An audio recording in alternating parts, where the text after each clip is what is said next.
पटौदी में राम जोहड़ पर हुए कथित अतिक्रमण को लेकर एक बार फिर हलचल तेज हो गई है। जानकारी के अनुसार सोमवार से राम जोहड़ की पैमाइश की तैयारी शुरू हो सकती है, जिसके बाद अतिक्रमण हटाने की कार्रवाई आगे बढ़ाई जाएगी। दस्तावेजों के अनुसार यह मामला नया नहीं है।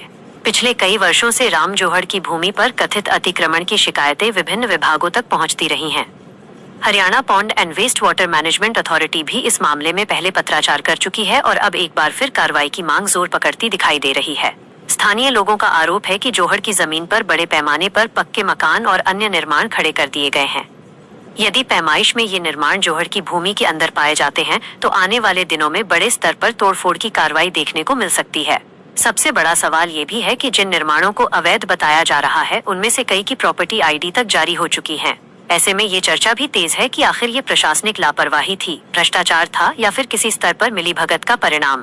पटौदी नगर परिषद के कार्यकारी अधिकारी के अनुसार सोमवार से पैमाइश की तैयारियां शुरू की जा सकती हैं और जल्द ही क्षेत्र को अतिक्रमण मुक्त कराने की दिशा में आवश्यक कदम उठाए जाएंगे। राम जोहड़ पर होने वाली ये कार्रवाई केवल एक जोहड़ तक सीमित नहीं रह सकती। माना जा रहा है कि इसके बाद पटौदी क्षेत्र के अन्य जोहड़ों और जलाशयों को भी अतिक्रमण मुक्त कराने की मांग जोर पकड़ सकती है। सोशल मीडिया पर भी लगातार ऐसे दावे सामने आते रहे हैं कि पटौदी में कुछ जोहड़ ऐसे हैं जो सरकारी रिकॉर्ड में तो मौजूद हैं, लेकिन धरातल पर उनका अस्तित्व लगभग समाप्त हो चुका है और उनकी भूमि पर विभिन्न प्रकार के निर्माण दिखाई देते हैं। ऐसे में अब सभी की निगाहें सोमवार से शुरू होने वाली पैमाइश पर टिकी हैं।